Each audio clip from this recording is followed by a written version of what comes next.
ते त्या समाधानी आहेत का असं म्हणायचं म्हणजे ते अटक झाल्यानंतर? नाही, अंजलीताई दमानी यांना विनंती आहे, त्यांचं मी स्वागत करेन ट्विट बद्दल.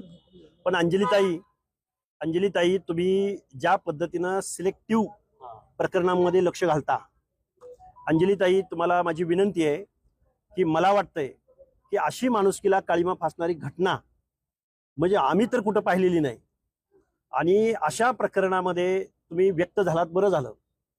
अंजलीताई दमानिया, तुम्ही सुप्रिया सुळेंच्या मतदारसंघातल्या विक्रम दादासाहेब गायकवाड या तरुणाच्या गुप्त भागावरती 22 वार करून ज्याची हत्या झाली, जो UPSCची मेन्स परीक्षा देणार होता, त्याचा गुन्हा काय? तर उच्चवर्णीय मराठा समाजातल्या तरुणीशी विवाह केला एका नवबौद्ध युवकानं. त्यावरती अंजलीताई दमानिया व्यक्त झाल्या नाहीत.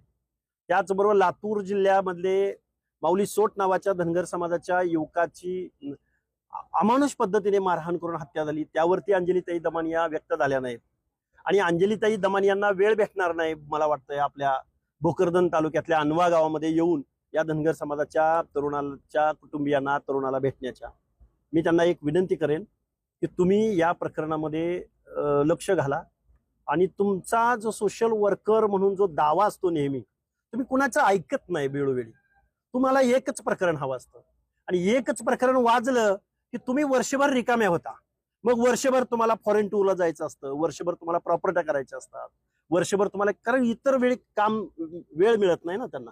राजकीय दखल घेतात. राजकीय दखल फक्त सिलेक्टिव्ह प्रकरणामध्ये दखल घेतात आणि सिलेक्टिव्ह प्रकरणात दखल घेतली की पुन्हा वर्षभर त्यांचं घर चालतं. त्यामुळं अंजलीताई दमानिया ह्या ठरवून प्रोग्राम, ठरवून स्किट वाजवणं वगैरे म्हणतात ना, अशा पद्धतीचं त्यांचं वर्तन आहे.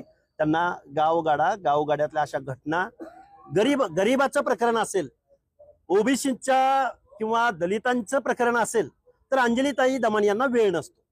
त्यांचं सामाजिक कार्य किंवा त्यांच्या ते एथिक्स मध्ये बसत नाही, असं माझा त्यांच्यावरती आरोप.